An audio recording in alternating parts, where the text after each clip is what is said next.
Hello, my name is Edward Alba, and I will be discussing Anita Hill and her significance to our class's themes of justice and diversity. Anita Hill, attorney and professor, became a national figure in the early 90s when she accused U.S. Supreme Court nominee Clarence Thomas, her former boss, of sexual harassment.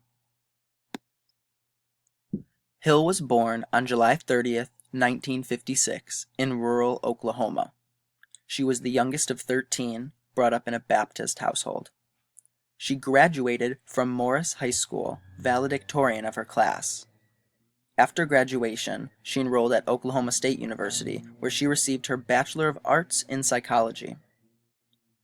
A brief internship with a local judge led Hill to redirect her interests to the field of law. She graduated from Yale University's School of Law in 1980. She was one of 11 black students in a class of 160. Following her graduation and admittance to the Washington, D.C. bar, Hill found work with the private law firm Ward, Harkratter, and Ross. In 1981, she accepted a position working for Clarence Thomas at the U.S. Department of Education's Office of Civil Rights in Washington. According to her testimony, this is when Thomas made repeated advances toward her, making vulgar remarks and describing pornographic films he had seen in vivid detail, to which she rebuffed.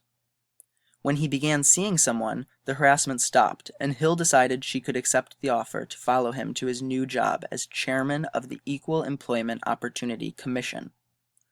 Though, the harassment resumed, according to Hill's testimony, which led her to leave Washington, accepting a teaching position at Oral Roberts University in Tulsa. In 1986, the university was reorganized and the law school was moved out of state. Rather than moving with the school, Hill found a position at University of Oklahoma, teaching contract and commercial law. She wanted to remain close to her family. Hill received tenured status in just 4 years at University of Oklahoma, where it normally takes at least 6 years of teaching to qualify. On September 3rd, 1991, Hill was approached by the State Judiciary Committee and asked if she had any knowledge of sexual harassment allegations made against Clarence Thomas, who had been in hearings for his Supreme Court nomination at the time. Hill was reluctant at first, wanting to keep her life private. She made multiple attempts to ensure her anonymity, but the statements she made to the FBI and committee were leaked. The Senate decided to further investigate. The televised hearings began on October 11th, 1991. Hill was repetitively questioned by the Senate Judiciary Committee, a panel made up of 14 white male legislators. They attacked her character and credibility, but she remained composed and dignified. She was attacked for failing to file a formal complaint at the time of the alleged incident, and they questioned why she continued to work for Thomas if he had harassed her. Some suggested she fantasized the entire thing, or that she acted out of jealousy after Thomas failed to return her secret feelings of desire. Thomas denied the allegations, accusing Hill and the Democrats of blocking his Supreme Court nomination based on race. He dubbed the proceedings a high-tech lynching. Many Republicans saw the hearings as a political ploy to thwart Thomas's appointment to the Supreme Court. By a vote of 52 to 48, Thomas's nomination was confirmed on October 16, 1991. Media coverage on the hearings largely influenced the outcome. When Hill's affidavit was leaked to reporters just days before the vote on Thomas's nomination, conservatives viewed it as a futile attempt to block Thomas. The media turned the very serious matter into a political sideshow. Hill was forced into a spotlight she adamantly tried to avoid. Public opinion polls showed that many people believed Hill was lying. In the book Racing Justice, Engendering Power, Carol M. Swain discusses a race-related phenomenon that worked against Hill. She writes, "For African Americans, generally, The issue was not so much whether Hill was credible or not. She was dismissed because many saw her as a person who had violated the code, which mandates that blacks should not criticize, let alone accuse each other in front of whites.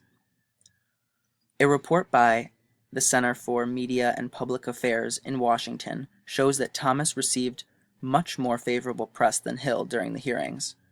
Nearly 4 out of 5 individuals quoted in news accounts supported Thomas, while more than 3 out of 4 news sources expressed doubt or outright hostility towards Hill's allegations.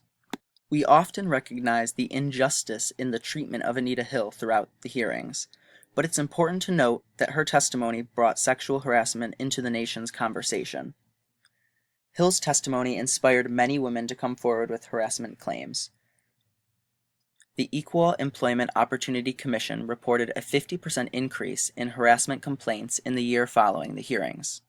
Hill's testimony, diversity in politics has slowly grown as well. Prior to the hearings, there were only 2 female senators. By 1992, there were 5, and today there are 21. Hill eventually resigned from the University of Oklahoma after years of pressure from conservative faculty members. Doubleday published her autobiography, Speaking Truth to Power, in 1997. That same year, Hill became a professor of law, public policy, and women's studies at Brandeis University, where she still teaches today. In 2011, she published her second book, Reimagining Equality: Stories of Gender, Race, and Finding Home. In 1993, Hill was inducted into the Oklahoma Women's Hall of Fame. And in 2008, she received P. and Evelyn Smith First Amendment Award from the Ford Hall Forum. Her testimony was the subject of a 2013 documentary, Anita, Speaking Truth to Power. More recently, HBO released a film adaptation of the court proceedings starring Kerry Washington as Anita Hill.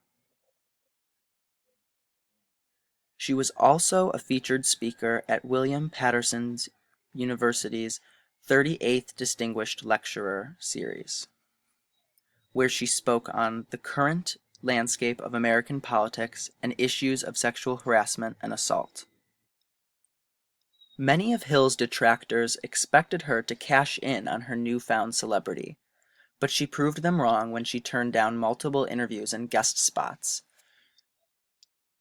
When she did do interviews, she spoke in terms of sexual harassment in general, rather than relating back to her own personal experiences.